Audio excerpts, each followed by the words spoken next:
राधे राधे सभी को।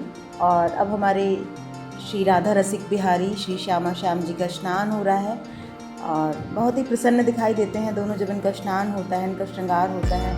बहुत ज़्यादा अच्छी व्यवस्था तो नहीं होती है हमारे यहाँ पर, बहुत ज़्यादा सामान या बहुत ज़्यादा आर्टिकल्स नहीं मिल पाते हैं, लेकिन जो भी मेरे पास है या मैं जहाँ भी जाती हूँ, जहाँ से जो कुछ उपलब्ध हो जाता है मैं ले आती हूँ। और मैं बार बार एक ही बात कहती हूँ कि भगवान आपके किसी नियम के भूखे नहीं हैं, वो केवल आपके भाव के भूखे हैं।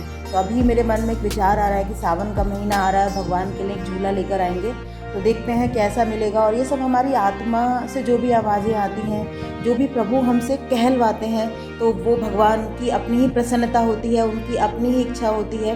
तो अब मेरे घर से अगर कोई बाहर जाएगा, धनौरा में तो उतना अच्छा नहीं मिलता है, तो मैं इनके लिए एक सुंदर झूले की व्यवस्था करूँगी, क्योंकि सावन का महीना आने वाला है और भगवान को झूला झुलाया करेंगे इन दोनों को। और भगवान स्नान करके भी बहुत ज़्यादा प्रसन्न हो जाते हैं, भगवान सेवा से प्रसन्न होते हैं। और यही हमारा कर्म है। और जिस प्रकार के हम कर्म करते हैं, हम दूसरों की इस भगवान की बनाई हुई इस सृष्टि में जब हम लोगों की मदद करते हैं और दूसरों के विषय में भी सोचते हैं, दूसरों का हित सोचते हैं, भगवान को प्रेम करते हैं, तो भगवान बहुत प्रसन्न होते हैं। और यही हमारे कर्म है और हमारे कर्म ही हमारे भाग्य का निर्माण करते हैं। तो इसी तरीके से हमारे कर्मास हमारी डेस्टिनी बनाते हैं और एक बहुत सुंदर डेस्टिनी बनाते हैं, जिसमें सब कुछ होता है, ऐश्वर्य होता है, जिसके अंदर धन होता है, जिसके अंदर खुशियाँ होती हैं, जिसके अंदर प्रभु की कृपा होती है। जहाँ सेवा होती है वहाँ कृपा भी अवश्य ही होती है। अगर हम भगवान को वस्त्र पहनाते हैं तो हमें भी अच्छे वस्त्र मिलते हैं, हम भगवान को भोजन कराते हैं तो हमें भी अच्छा भोजन करने के लिए मिलता है। अगर हम अपने घर में भगवान को साफ स्वच्छ स्थान देते हैं तो भगवान भी हमें रहने के लिए साफ स्वच्छ स्थान देते हैं, हमें सुंदर घर देते हैं।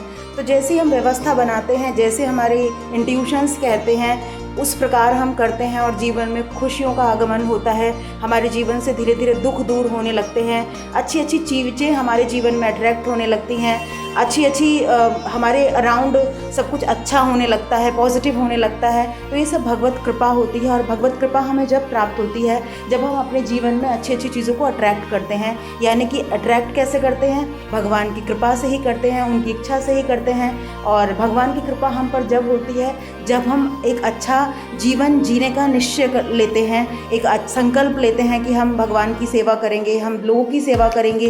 दूसरों की सेवा करना भी भगवान की सेवा करने जैसा ही है। तो जब हम इस प्रकार के संकल्प लेते हैं, हमारी जो अर्निंग होती है उसमें से हम थोड़ा सा डोनेट करते हैं, या फिर जो भी हम दूसरों की मदद कर सकते हैं तन मन धन से हम करते हैं, तो ईश्वर की कृपा हम पर अवश्य होती है। और जब ईश्वर की कृपा होती है तो फिर जीवन में किसी भी बात की कोई कमी नहीं रहती, जीवन के सारे दुख मिट जाते हैं। और अगर आपके पास कुछ कमी है भी, यानी कि आपके पास अगर धन का कुछ अभाव है या किसी भी चीज़ का आपका कुछ अभाव है, तो फिर आपके दिमाग में इतनी संतुष्टि आ जाती है कि वो आपको अभाव महसूस नहीं होता।